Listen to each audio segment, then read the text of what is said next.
Maganti సునీతకు family certificate జారీపై నోటీసులకు సమాధానం ఇచ్చేందుకు తహసీల్దార్ ఆఫీస్కు వచ్చారు మాగంటి కుటుంబ సభ్యులు. ఈ సందర్భంగా కేటీఆర్ పై సంచలన వ్యాఖ్యలు చేశారు గోపీనాథ్ తల్లి మహానంద కుమారి. చనిపోయిన బాడీని అలాగే హాస్పిటల్లో ఎందుకుంచారనేది కేటీఆర్కే తెలియాలన్నారు మహానంద కుమారి.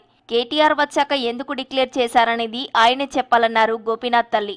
ఇదంతా మరి కేటీఆర్ గారి వల్లే జరిగిందని నేను జవాబు ఆయన చెప్పాలి నాకు. ఎందుకంటే నేను ఇంట్లో ఇక్కడ పిల్లడి అక్కడ ఉండంగానే ఇంకా చనిపోయాడో లేదో తెలియదు, వెంటిలేటర్లో ఉన్నాడు. ఒక్కసారి చూస్తానంటేనే నన్ను కన్న తల్లిని, ఆడికి 63 ఏళ్ళు, నాకు 92 ఏళ్ళు. ఏమ్మా చివరి దశలో ఇటువంటి బాధ వచ్చింది ఏంటి, పిల్లని చూస్తానంటే చూడలేకుండా చేసి లిఫ్ట్లో కేటీఆర్ ఉన్నారు, మేము కూడా ఆ లిఫ్ట్లో ఉంటాను. అయ్యో ఏం చెప్తాను కొంచెం చూడనిస్తాడేమోనని ఆశమ్మా, ఏం చేయదు కన్న తల్లిని కదా, ఆశతో పరిగెడితే ఆగమ్మ లోపలికి వెళ్ళి వస్తాను, లోపలికి వెళ్ళి ఇంకో దారి నుంచి వెళ్ళిపోయి ఆయన వచ్చే వరకు ఈ చనిపోయిన బాడీని ఎందుకు కట్టి పెట్టారా అన్నది ఆయనకే తెలియాలి. ఆయన వచ్చిన తర్వాత ఎందుకు డిక్లేర్ చేశారా అని ఆయనకి తెలియాలి. నాకు తెలియదు కదా, ఈ కేటీఆర్ సమాధానం చెప్పాల్సిన విషయం.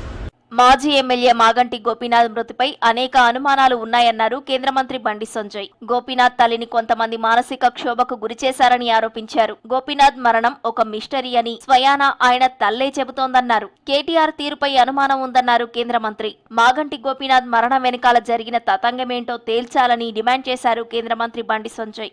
మాగంటి గోపీనాథ్ వాళ్ళ తల్లి చెప్తున్నది కదా, నా కొడుకు చావుకు కారణం ఎవరు, కేటీఆర్. తల్లి చెప్తున్నది.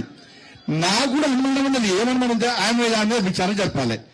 అమెరికా పోయొచ్చేదానికే శవాన్ని వెంటిలేటర్ పెట్టి అట్నే పెట్టిండా, లేకుంటే సాటుపోయి వెంటిలేటర్ తీసిండా, నాకైతే అనుమానం ఉన్నది. మాగంటి మృతి వెనుక కేటీఆర్ హస్తముందనే ఆరోపణలపై బండి సంజయ్ ఫిర్యాదు చేస్తే పోలీసులు విచారణ చేస్తారని స్పష్టం చేశారు ముఖ్యమంత్రి. ఫిర్యాదు లేకుండా రాజకీయ లబ్ధి పొందాలని అనుకోవడం లేదన్నారు. గోపీనాథ్ మృతికి కేటీఆరే కారణమన్నట్టుగా ఆయన తల్లి మాట్లాడినట్టుగా అనిపించిందని, అదే ఆరోపణల్ని సంజయ్ కూడా చేశారన్నారు రేవంత్. గోపి మరణాన్ని రాజకీయ వివాదం మేము చేయదలుచుకోలే. వాళ్ళ తల్లి, వాళ్ళ పిల్లలు వాళ్ళు చేస్తున్న ఆరోపణలు, కేంద్ర మంత్రి బండి సంజయ్ గారు ఆరోపణలు చేస్తున్నారు కాబట్టి వాళ్ళు పోలీసు వాళ్ళకి లేఖ రాస్తే పోలీసు వాళ్ళు ఖచ్చితంగా విచారణ చేస్తారు. మరణం వెనకాల ఉన్నది వాళ్ళ సొంత తల్లి అంటున్నది. ముందే మరణించండి, కేటీఆర్ వచ్చే వరకు ప్రకటించకుండా దాచిపెట్టారు, మమ్మల్ని చూడనీయలేదని. ఇది నిజంగా తీవ్రమైన ఆరోపణ. బండి సంజయ్ గారు ఫిర్యాదు చేస్తే మాత్రం ఆయన కేంద్ర మంత్రి, పార్లమెంట్ సభ్యుడు, పోలీసులు ఖచ్చితంగా విచారణ చేస్తారని నేను భావిస్తున్నా. చట్టం తన పని తాను చేసుకుపోతుంది.